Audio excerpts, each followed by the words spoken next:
नमस्कार दोस्तों, मधुर कथाएं चैनल पर एक बार फिर से आपका हार्दिक अभिनंदन है। तो आज की मेरी कहानी का शीर्षक है बेसन की सब्जी। तो चलिए शुरू करते हैं आज की अपनी ये कहानी।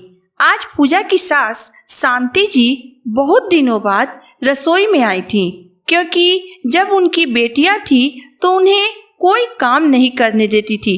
वो खुद ही घर का सारा काम कर लेती थी। बेटियों के शादी के बाद बहू आ गई, वो भी उन्हें किसी काम को हाथ नहीं लगाने देती थी। पूरे घर की जिम्मेदारी अकेले ही संभाल रखी थी।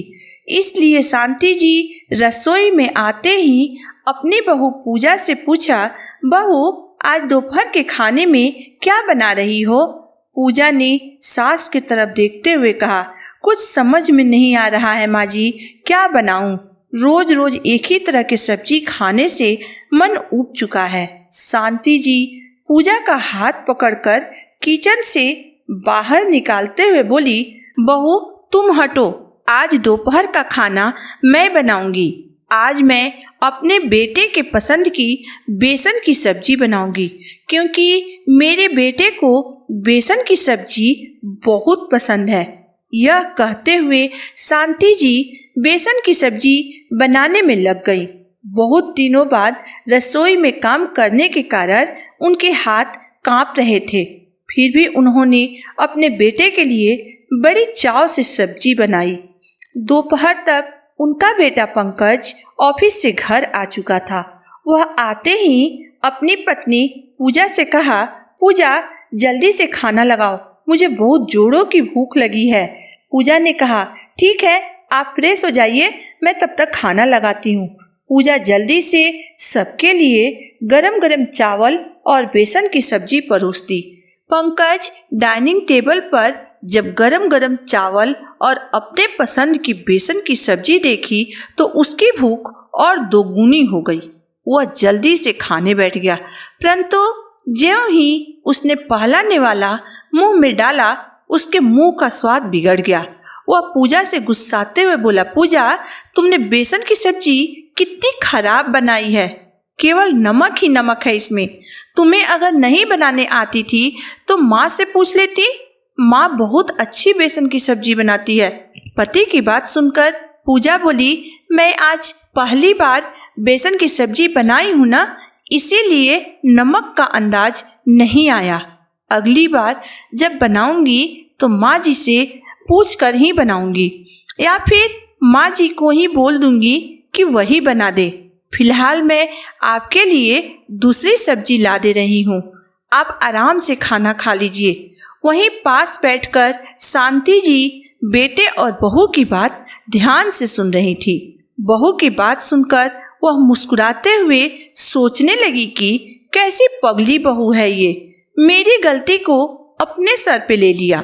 अगर सब्जी खराब बनी है तो साफ साफ कह देती ना कि ये सब्जी माँ जी ने ही बनाई है, परंतु यह मेरी गलती पर पर्दा डालकर खुद बुरी बन गई। कुछ दिनों बाद होली का त्योहार आने वाला था। पूजा के मायके से पूरे परिवार के लिए कपड़े और मिठाइयाँ आई थी। पूजा के लिए लाल रंग की और शांति जी के लिए पीले रंग की साड़ी आई थी। पूजा जानती थी कि उसकी सास को पीला रंग बिल्कुल भी पसंद नहीं है। उसने तुरंत अपनी लाल रंग वाली साड़ी शांति जी को देते हुए कहा, माँ जी ये लाल रंग की साड़ी आपके लिए है और ये पीले रंग वाली साड़ी मेरे लिए मम्मी ने भेजी है। शांति जी मन ही मन सब कुछ समझ गई, परंतु पूजा के प्यार का मान रखते हुए उन्होंने कुछ नहीं कहा और चुपचाप लाल रंग वाली साड़ी रख ली अपने पास। परंतु दूसरे दिन शांति जी पूजा को बिना बताए बाजार जाकर चुपके से एक सुंदर सी साड़ी खरीद लाई, पूजा को होली का उपहार देने के लिए। वह मन ही मन सोच रही थी कि लाखों में एक है मेरी बहू। एक दिन अचानक पूजा की तबीयत खराब हो गई। उसे हल्का बुखार आ रहा था, इसलिए वह दवाई खाकर आराम कर रही थी। शांति जी उसे बेड से नीचे नहीं उतरने के लिए सख्त हिदायत दी थी। तभी उस दिन शांति जी की बेटी आरुषि का फोन आया। वह बोली, माँ आज हम लोग पूरे परिवार से आपके घर आ रहे हैं आपसे मिलने, क्योंकि बच्चों को अपनी नानी से मिलने का बहुत मन कर रहा है। और हाँ, आज दोपहर का खाना भी हम वहीं खाएंगे, भाभी से बोल दीजिएगा। और माँ आप अपने हाथ की बेसन की सब्जी जरूर बनाइएगा, क्योंकि बहुत दिन हो गए आपके हाथ की बेसन की सब्जी खाए। ये कहकर उसने फोन काट दी। बेटी की बात सुनकर शांति जी के हाथ पांव फूलने लगे। वह सोचने लगी, बहू तो बीमार है और मुझसे अकेले इतने लोगों का खाना नहीं बन पाएगा। इसलिए उन्होंने तुरंत बाहर से खाना ऑर्डर कर दी। पूजा बाहर से आया हुआ खाना देखकर बोली, माँ जी इसकी क्या जरूरत थी? आप मुझे बता दी होती तो मैं बना ली होती सबके लिए खाना। बहू की बात सुनकर शांति जी बोली, बहू ये सारी खाना तुम्ही ने तो बनाई है, क्योंकि इतना खराब खाना तो तुम ही बना सकती हो। और हाँ, ये बाहर के खाने का राज केवल हम दोनों के बीच ही रहना चाहिए। ये कहकर दोनों सास बहू हंस पड़ी।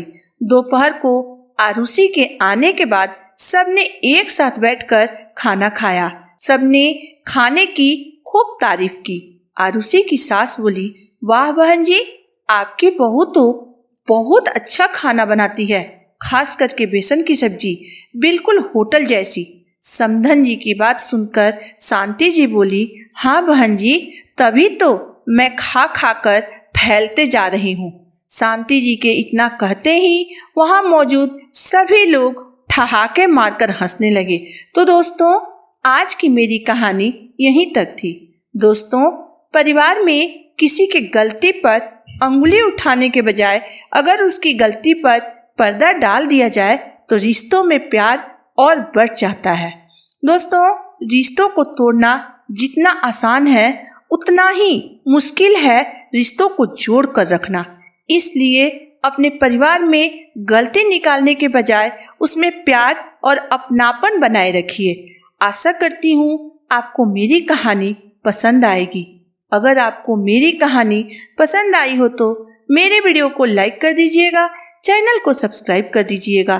तो फिर मिलते हैं एक नई वीडियो, एक नई कहानी के साथ। तब तक के लिए धन्यवाद।